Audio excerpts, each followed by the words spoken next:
Okay, here we are. We're at New Hampshire, part of the big old nominating process, which I find ridiculous. But anyway, lot of big time Trump supporters listen to this podcast, listen to the show, and getting emails. And Chris, what are you going to do? Trump wins later on today and beats Nikki Haley. Are you going to be boarding the Trump train? No. Okay, don't get angry. Take a deep breath. Okay, I'm going to tell you why.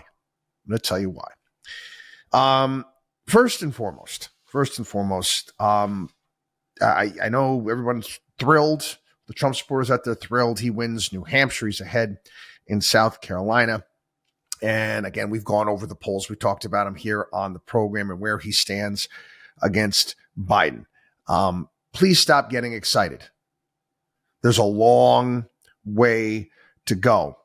Some of the things, the internal polls that many are not discussing, in particular, Iowa, 43% of the people that voted for Nikki Haley said they would back Joe Biden over Trump. Now, again, if it's as it stands right now, like I said, it's January 23rd. I'm not voting for either. I'll right now. I'm probably in the Kennedy camp, or just probably go to the gym that day rather than go and vote. I mean, I'm not at this point in time. I'm not in. I'm not voting for Biden though. But anyway, it's a dynamic that's been on display for some time. We've seen this before. Again, you have inter-party divisions. Again, I was there at the Democratic convention, Republican convention back in 2008. And what didn't make the news, but many Democrats were trying to, super delegates. They didn't want Obama. And there was a lot of drama going on behind the scenes at the Democratic convention in Denver. And the Hillary clampdown. What they called him? Puma, what was it? Party, yeah, that was what they called themselves. Party unity, my ass. That was the movement, the Hillary Clinton movement back then. They wanted to stop Barack Obama. Again, it was a juggernaut, and Obama killed it. Anyway, what's different about this time? And again, we've talked about the fact that Donald Trump is running he's an incumbent. He's not a first-time candidate making a pitch. People know what they're going to get. They know what they're going to get when it comes to Trump. And many people are saying, I know what I'm getting, and I don't want that. And the people that are vehemently against him, these are people that voted for him in the past, are pretty strident, which is going to be a difficult hill to climb for Donald Trump. I compared it. It's like watching movies. There's certain films out there that I can watch again and again and again. And there's other ones where, even though I, may have liked the film the first time around, I have no desire to see that movie again. And that's how it is with Trump at this point in time, quite frankly. So again, it's going to be a very, very difficult hill to climb. I also want to point out as well, you're talking about a situation right now with Trump that he hasn't done well. He hasn't done well in the last 3 national elections because, again, he was in charge, was he not? You want to go to 2018. You want to go to 2020. You go to 2022. Trump was he was the Republican frontrunner. He was the president of the United States.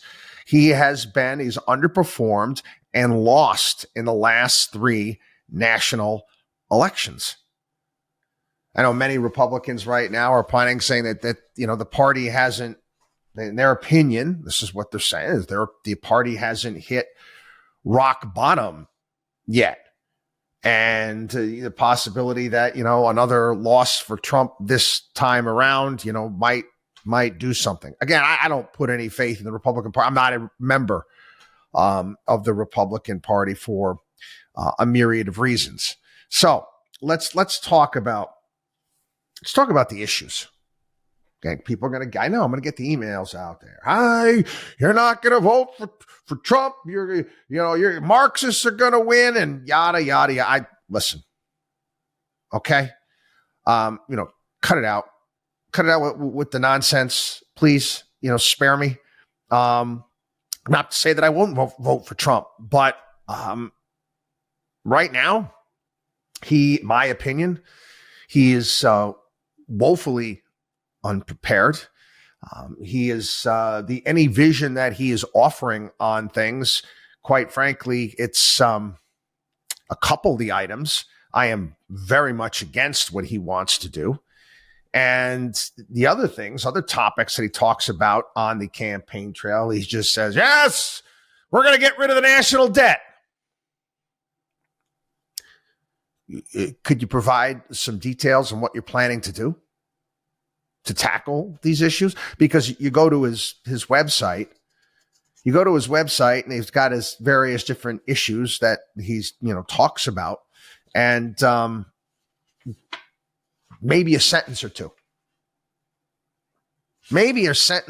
on how these things are going to be handled. No specifics whatsoever. Again, that was a part of repeal and replace Obamacare, if you do recall, right? Had the votes that really wanted it. They just didn't have anything to replace it with. I mean, okay, you say you're going to do something. Sorry, you want to explain to me how you're going to do some of these things?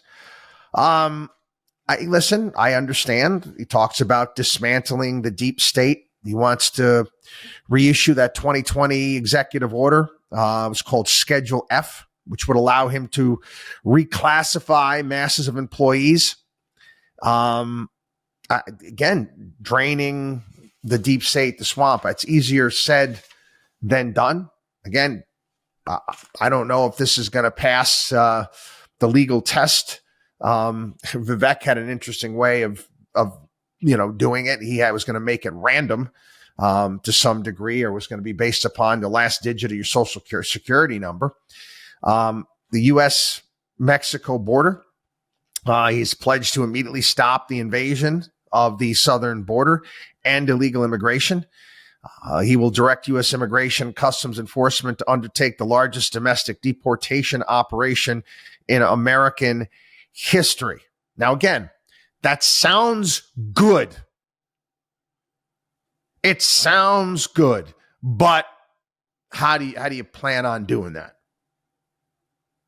You want to take a look at the amount of ICE agents that we have, border security. Well, what about certain cities and states that are sanctuary that aren't going to cooperate like happened in the past? How many people are we planning on hiring to follow through on this? I just show me some details. Okay. I'm going to say, I can understand business plans.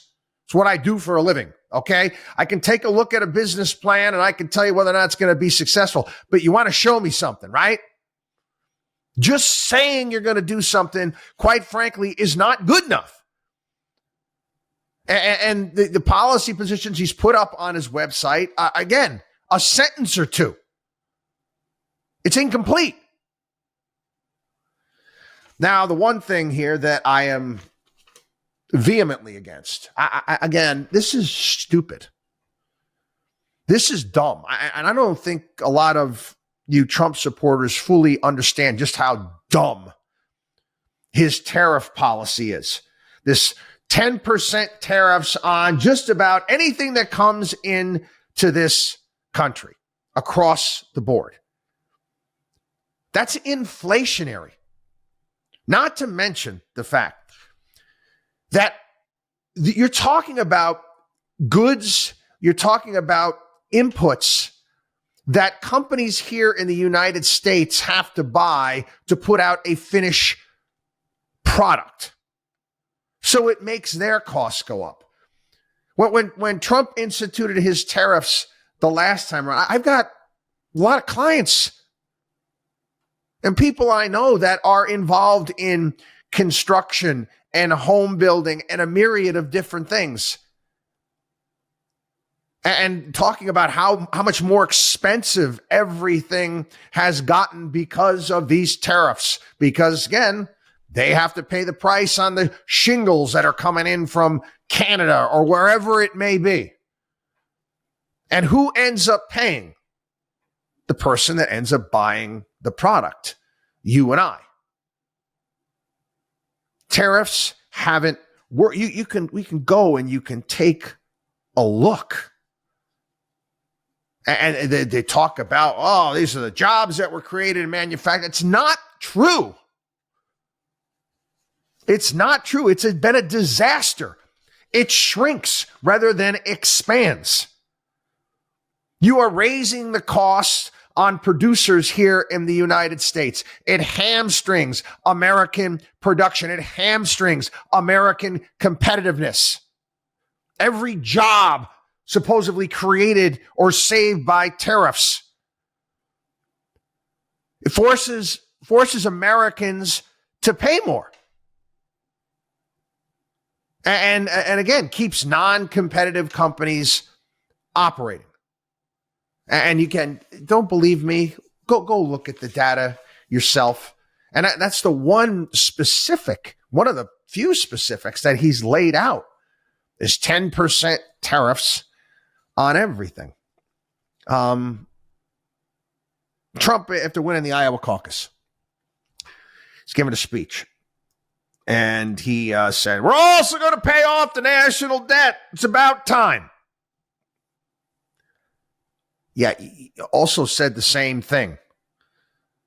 Said the same thing back in 2016. And in fact, if you look at the Republican Party platform from 2016, it gives the national debt maybe a paragraph.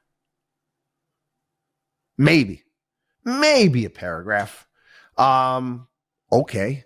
Donald Trump added $8 trillion to our national debt. $8 trillion.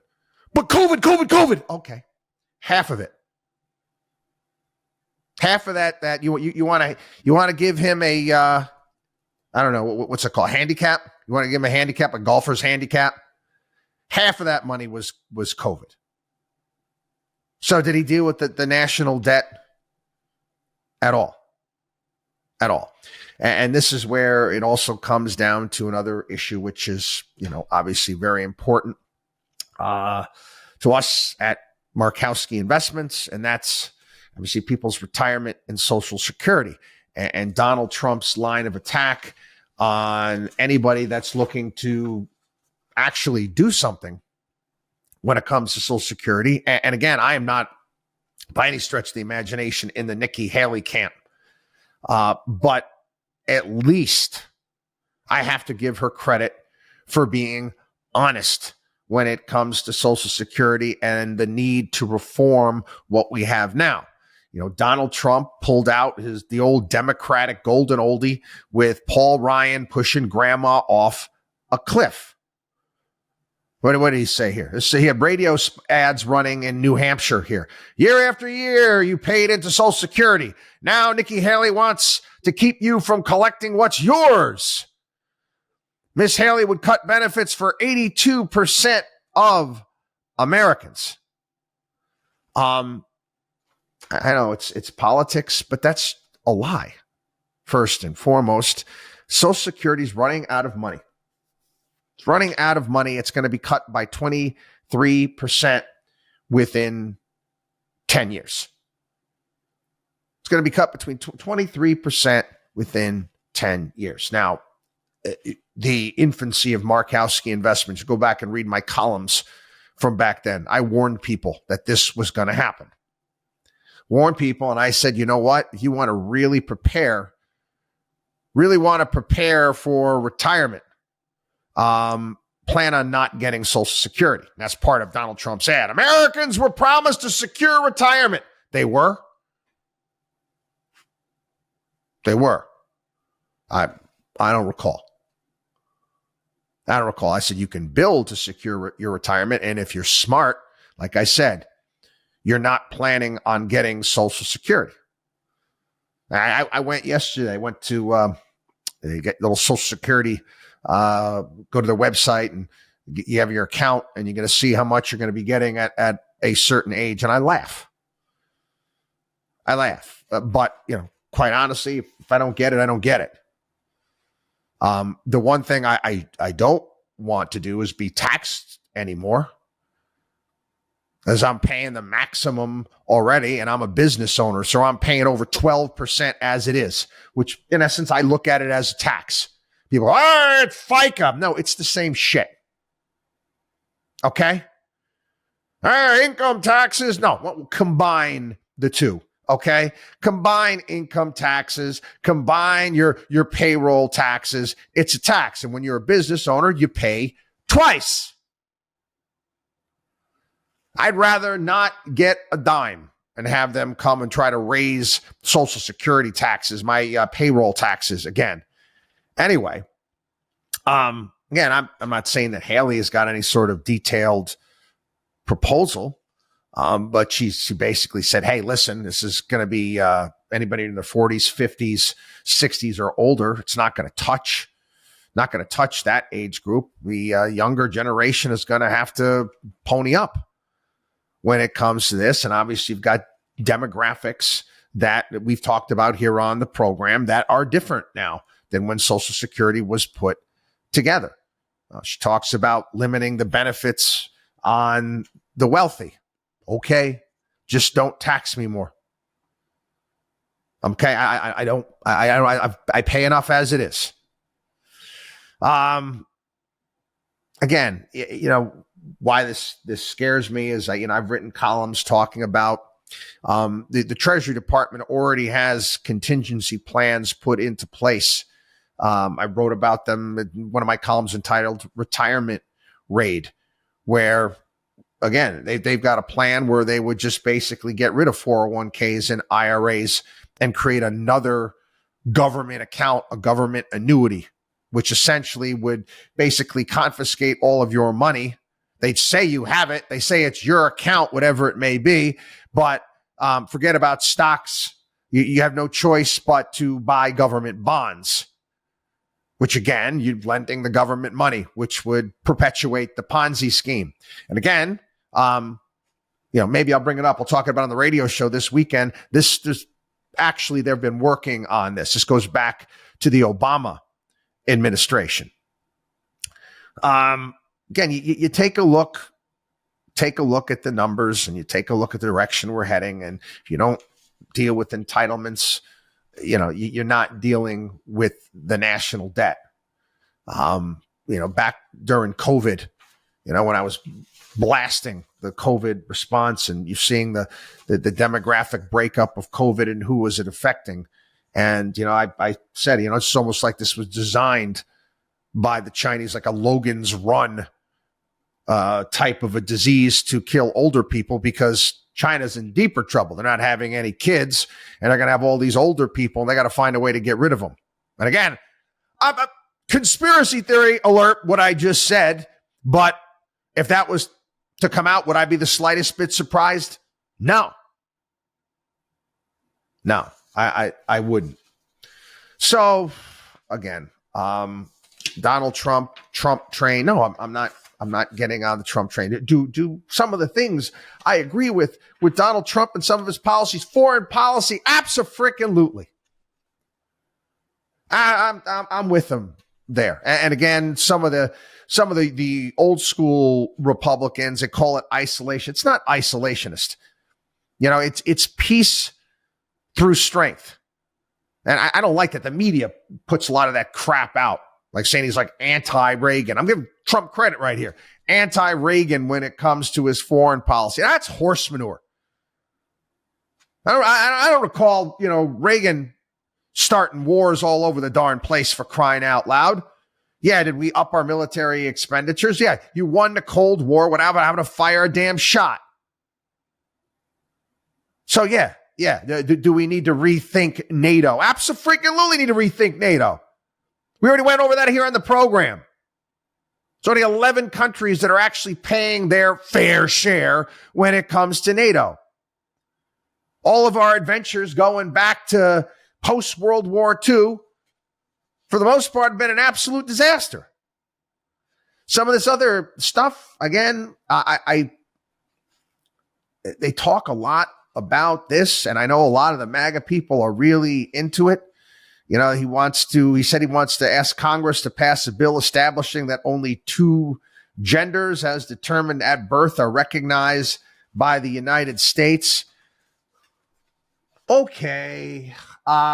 Listen, I don't play as we all know, I don't play the pronoun game. And I said, I subscribe to that kindergarten cop wisdom where the young kid, basically was telling the Arnold Schwarzenegger that boys have a penis, girls have a vagina. That was a great movie. But anyway, yeah, I agree with that kid in kindergarten class too.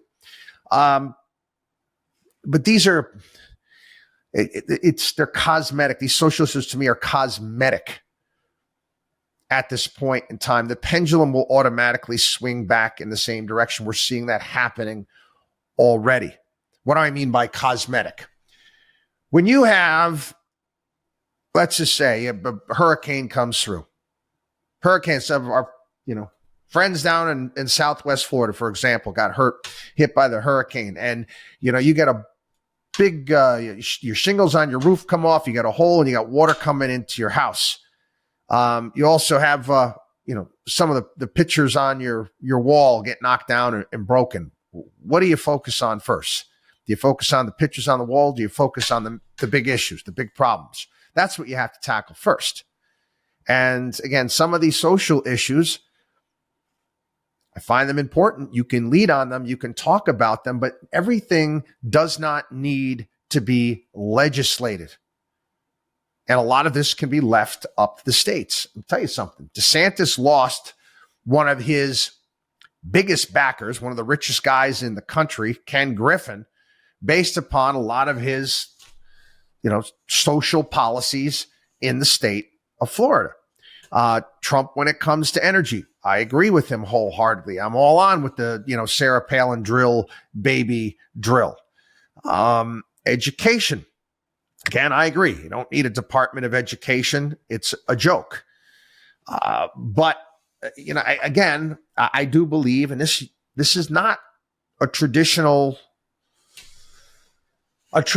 Republican way of handling things, a conservative way. He wants a say in school curriculum. And quite frankly, we're a big country, and I think that should be left up to the local communities.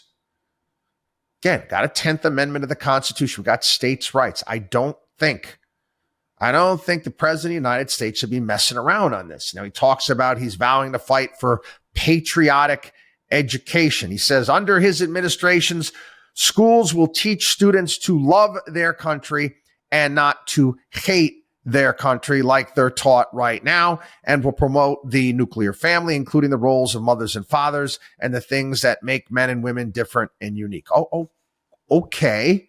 I think all you need to do, and I'm a big believer in teaching and kids understanding civics and American history, and if it's taught properly, I think that kids are going to, in proper perspective, I think the kids are going to understand how lucky they are to live here and what a great country this is. But they also need to study our flaws, okay? Because we've had plenty of them. We've screwed up on a lot of things, and it's good to learn from that as well. Everything is not star-spangled awesome. And this is where, again, critical thinking is important. Homelessness. He wants to force the homeless off the streets by building tent cities on large open parcels of inexpensive land. I don't see how that's going to work. Is that what we really want? We want to start building tent cities I don't like that. I agree with, you have to reopen mental institutions and get the help to people that are obviously mentally ill. But I mean, I can think of much better ways of handling this problem. We're talking about, more and more stores and malls going under and converting maybe some of those spaces into shelters, but not just that. And this is part of the problem as well. It's not just creating a shelter. Okay. You get people into these shelters. You got to make sure you're getting them off drugs. Okay. You got to do everything you can. That's going to be a hard thing to do, but also as well. How about homeless shelters? Let's say you got a closed up mall that also, if you want to be here, you're going to have to learn a trade. You're going to have to learn a skill so we can get you out of the homeless shelter and into a home of your own and into a job that you can perform. Again, to me, these seem like much better than putting up tent cities, which I don't get that. This I don't like at all. I mean, I'm sorry, people. How do you think that this is going to look? This talks about Trump and public safety. You're going to send the National Guard into cities like Chicago that are struggling with violence?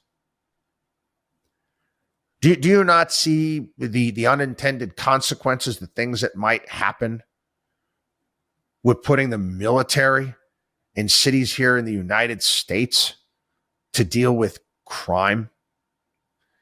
Again, I'm much more of a conservative libertarian than Donald Trump is. I don't live in Chicago, and I don't live in San Francisco, and I don't live in Portland. I don't live in New York City. The people there, you decide that you want to live in filth. Well, you decided on that. Elections have consequences.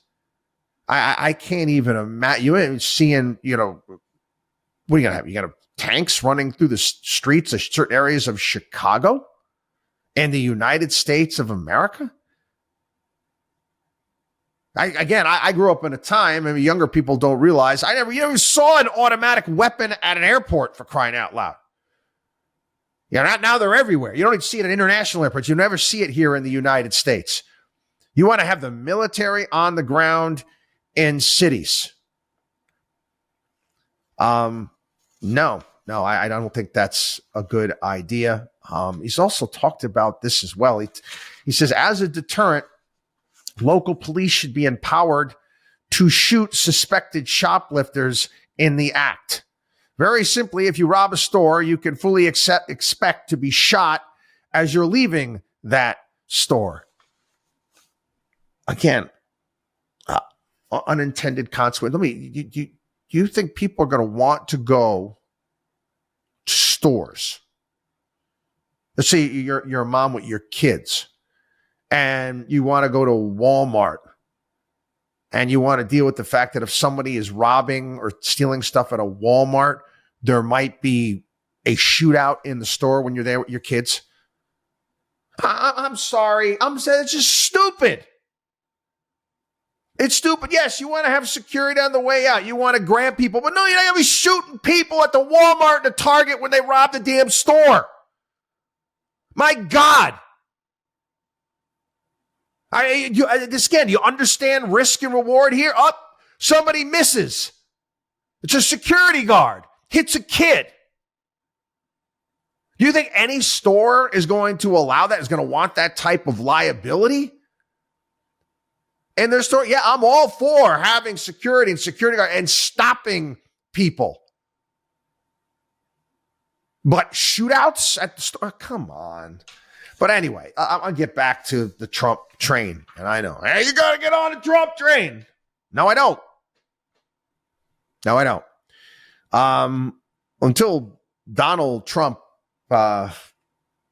actually shows me some specifics, explains what he wants to do and how he's going to go about doing it. No, I'll stay off it. I be honest with you, I don't care. Again, like I said, if you get a chance, go to Robert F. Kennedy Jr.'s site and take a look at the policies that he wants to implement. And do I agree with all of his policies? No, I don't. No, I don't agree with all of his policies, but at least he's detailed and what he wants to do. Do I like a lot of his policies? Absolutely. Absolutely. And again, I know the polling now shows that Robert F. Kennedy is going to pull more voters from Biden than he will Trump. But again, I don't know what may happen, after today. Trump might change. He's going to have to. He's going to have to change because you're doing the same thing over and over again, expecting different results. 2018, 2020, 2022 is a surefire loser. So, yeah, okay. There goes the Trump train. Maybe I'll catch it next time around, but he's going to have to do a hell of a lot better job. Anyway, I'll remind everybody to take advantage of everything that we have at our website at watchdogonwallstreet.com. Again, this podcast as well. Subscribe. And one of the things, again, we're not going to always agree on this podcast. That's okay. It's okay. It's okay to have disagreements and whatnot. And I do love the back and forth with the listeners from all over the country. So make sure you subscribe. You can put up a rating, whatever it may be. It helps us with the good old algorithms. WatchDogOnWallStreet.com. We'll see you.